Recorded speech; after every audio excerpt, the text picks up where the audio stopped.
Hey guys, how's it going? Michael Troy here, and today we're looking at Secret Defenders #1. What? You've never heard of this? But please, I mean, look, this must be one of the most exciting comic books in history. It's got the foil cover, it's cardstock, it's $2.50 in 1993. It's got Wolverine, Doctor Strange, Darkhawk, Nomad, and Wolverine, of course. So you know it's got to be good. Anyway, hit subscribe, hit like. I'm going to cue the intro, and I'll be right back. MichaelFitzTroytv. Comic book art critiques. Snark, beast, talk, and sarcastic ways. Representing geeky gaze. Aliens, comics rule the day. Hurry up and turn that page. Michael Fitztroy. Alright, so it's funny, I love comic books from the past. Obviously, I cover a bunch of them in my show, and when I came across this one, I only found issue #1 because I'm thinking that I must have been crazy enough to buy issue #1 and then didn't buy issue #2 after that. And what is this? I mean, it seems like a shameless cash grab from the 90s, and I'm going to say it is, just because it has the foil cover for no reason to showcase this super mediocre art, and it's got to line up the Secret Defenders, so it's based on the Defenders, a book that I've always loved but has been notoriously unsuccessful. It feels like every time they try to revive it, like, it doesn't work out that great, even though it should. So this was 1992. Actually, it says 1993, so maybe it came out at the beginning of 1993. March, I guess. There you go. The 30th anniversary of Marvel Comics. Like I said, it was the 90s. They were doing all these, like, cardstock embossed covers. I mean, I don't even know what the regular price was. Probably, I don't know, $2 if this is $2.50. I mean, how much more would you pay for this cover? So anyway, the Secret Defenders, the lineup you didn't know you needed or wanted, and here it is. So I have to say, Roy Thomas, writer, Andre Coates, penciler, because when you're going to have an exciting new team book, get someone that nobody's ever heard of to draw it. I don't know, Andre Coates, has anybody else ever heard from him?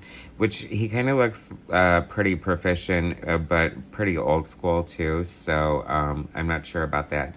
Special thanks to Dan Thomas, Roy Thomas's wife. They always wrote together, like at DC, so obviously he's going to lean into her for a little help here on this crazy book.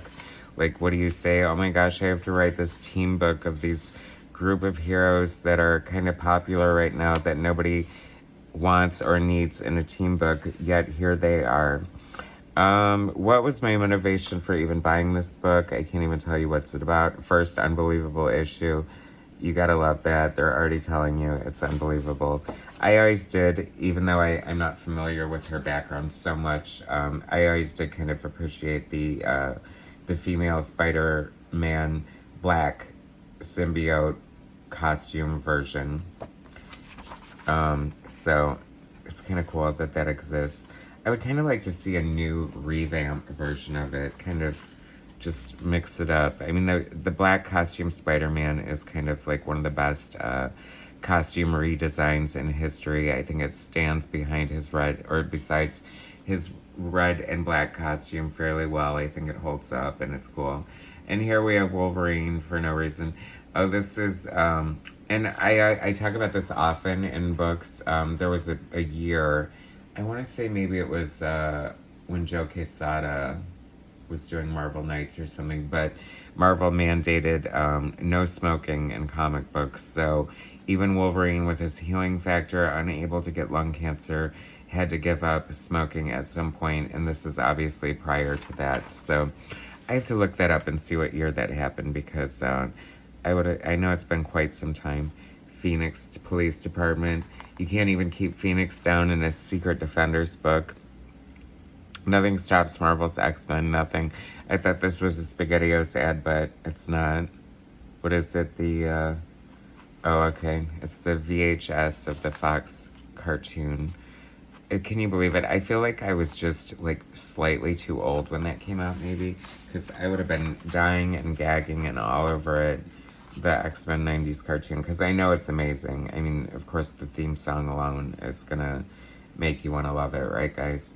But any Secret Defenders fans watching, like, is this your favorite book and you're just too afraid to tell anybody? Like, why did you love it?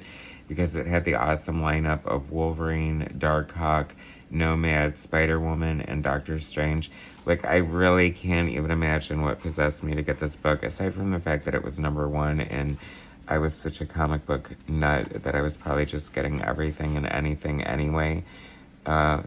Certainly put out by Marvel. Like, a lot of stuff from DC, but more of a Marvel zombie for sure.